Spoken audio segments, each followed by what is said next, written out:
everybody. Hey. Hi, hello. Yeah, it's true. We were still in Nice yesterday, so I came with flip-flops. Hope that's all right. I want to kind of take you back a little bit to the early 1930s. And that was when television first kind of came to be. And if you asked everyday consumers about if they wanted television, they all said, like, why do I need this? You know, if I want to listen to the news, I can just switch on the radio. I don't have to have this box in my living room. And so it was really, really hard for television content creators to kind of sell this new medium to the everyday consumer. And it took 20 to 30 years for television really to come into its own. And there's something very similar happened with the personal computer in the 70s. So, you know, people were like, oh, why do I need this? And so they thought it was just a small version of the big computer back in the days. And so they put all this like bizarre stuff on it, like Fortran and COBOL and all that nonsense. And it took, again, 20 to 30 years for consumers to pick up on it and say, you know, and like turn it into something that it is today, that everybody uses home computing. And so what we learned from this was that every time there's a new medium out there, you know, like radio or television, the home computer, etc. Whenever there's a new medium coming out, people tend to have the tendencies to fall back into old habits from old media. So they think, you know, like, oh, the television is just a kind of better way of listening to news, and etc. So the smartphone, just a compactor version of the computer. And augmented reality, we believe, is just going to be another one of those mediums. And we see the same kind of behavioral patterns in the consumer market. So here's what I mean. When augmented reality was first released, like to the consumer market, like 5 to 10 years ago, you know, people were like, oh, you know, this is cool, but I have an iPhone, you know, I have a computer where I can do a lot of stuff. And so, you know, like the content creators of augmented reality kind of did stuff like that. So they say, oh, you can like project you know, movies against the wall. And so you can, you know, watch, it's a better version of watching television. Or stuff like that, where you say, oh, we have these fancy hand gestures, so you can do like better scrolling, and you can do a better, you know, like open graphs and you scroll through pages, as if it was just a better version of a computer, which it's not. And so we have to be, if we're in this kind of market, very cynical about stuff that is being done for consumers at this point, because it's probably not what augmented reality can be at its maximum potential. But, you know, at the same time, we're also very lucky because there's such tremendous momentum behind augmented reality that it's going to happen, and it's going to become more of a relevant medium. It's going to happen within 20 years, I can guarantee that. It might happen probably within 5 years, but it could happen within 2 years. And so Lily and my kind of dream is that, you know, one day, no matter where in the world, no matter what device you might have in your pocket, you can just, you know, take it out and dive into a new augmented reality world that is built on top of the real world and populated by stuff from your friends and from your family. And we started building this platform last year, and it's called Paperplane.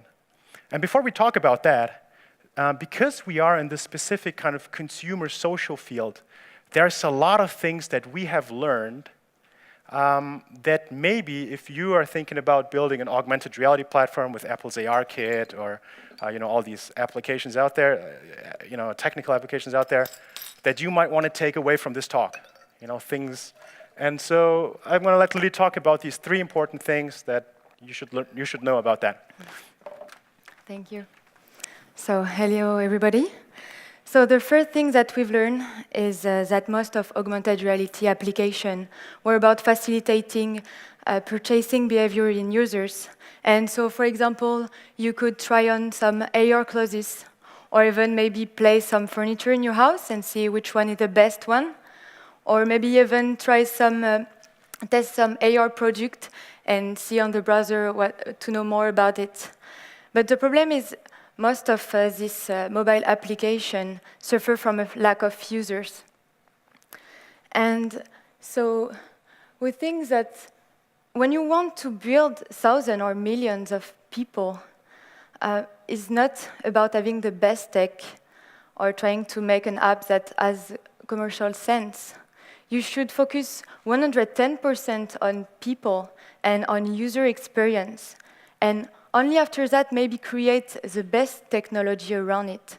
And we saw that when we deeply made research, that all these companies were focused more on technology first and not trying to find the best market or the best monetization. So we think that they made the thing around.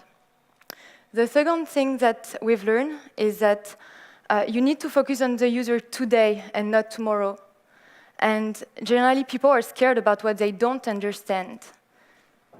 And so you really need to build something which fits into mindset of society, because the line between being a modern person and be perceived as a creep, it's really thin. And so, for example, maybe if I'm seated in the bus and there is a guy in front of me, he's maybe taking his phone, putting it at me, and looking at me, and maybe I think, oh, it's normal, because maybe he's doing a selfie.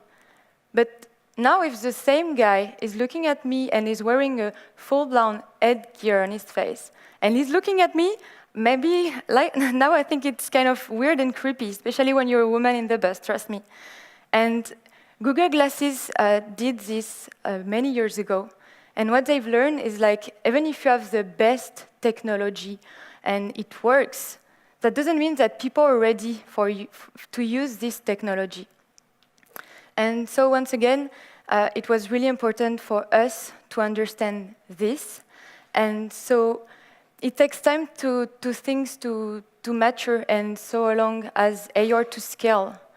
And so we think that first we need to build a platform for people and society where they are comfortable today, and after maybe move them into another device or another platform. And so the second third that we've learned is a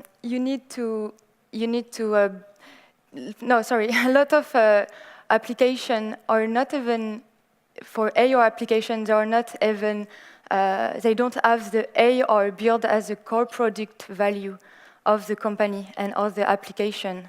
And so, for example, if I take my phone and I download an AR app, it takes me forever to register, to maybe get familiar with, to set some markers, or maybe I need to go through a lot of tutorials. And so it's a must, it's the biggest problem even for the big players. So, because if, for example, my mom with 55 years old or my nephew with 5 years old, they don't understand directly what is the purpose of my application and how the AR works, that means that what I'm doing is just a gimmick features. And so there is no point about it. And so you really need to, if you want to scale AR and bring this to thousands or millions of people, you need to make every of your users understand in 10 or 20 seconds the real value of your entire app and how the AR works. So you really need to make the AR simple. And so summing up, you really need to focus on user experience, 100% on user experience. Even if at some point maybe you focus on companies, you really need to make it truly great. The second thing is you need to focus on user today and not tomorrow. And the last thing is you really need to make an AR, to deliver AR core product value as much as possible, as fast as possible, sorry. And so we came up with a solution that we have called a Paperplane. And so we at Paperplane think that the most important thing to create an AR world is to bring AR as the fundamental part of human interaction. And human interaction, the base of human interaction is communication. Communication with your family, with your friends. And so Paperplane's first focus is on messaging with augmented reality to make people more, to adopt this new AR world and facilitate the transition. And so maybe it's more important that to give you an example how you can use this our messaging app.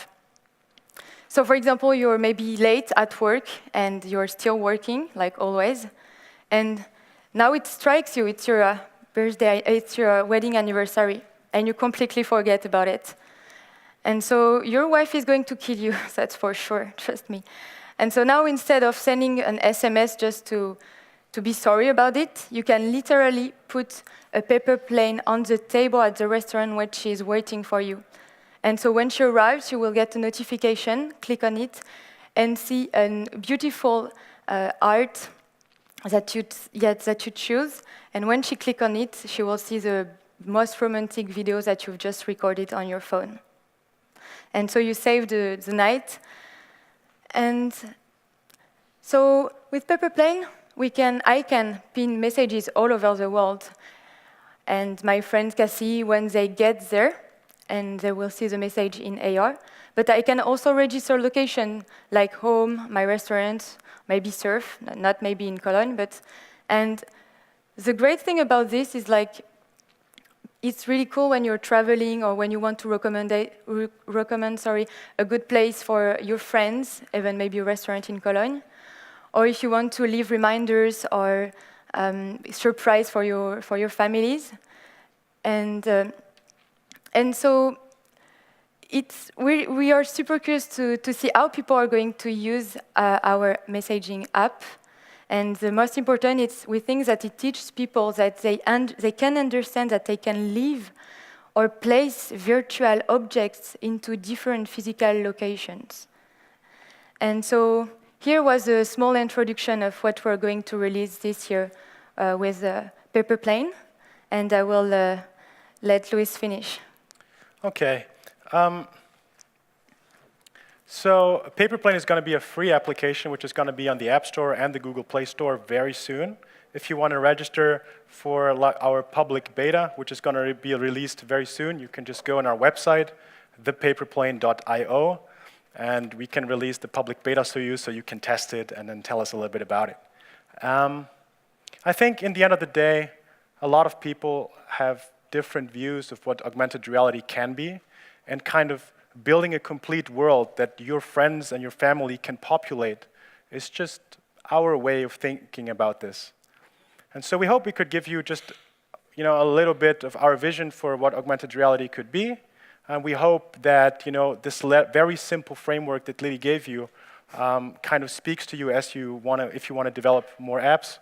And so so I want to say thank you very much for that. And if you have any questions or want to talk more about it, come see us after this talk. Okay, we're going to be here until Friday. Thank you very much. Bye.